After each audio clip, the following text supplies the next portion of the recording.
Sa bidyong ito mga ka-viewers, ipapakita ko nga pala sa inyo ang alaga kong manok. Ganito nga pala ang setup namin pagka umaga, nagkakainan, may takbo-takbo.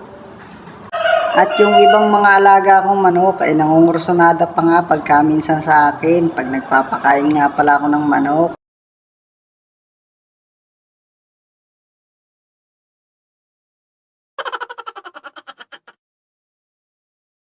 Para malaglag ang feeds mga ka-viewers. Magandang umaga nga pala sa inyo.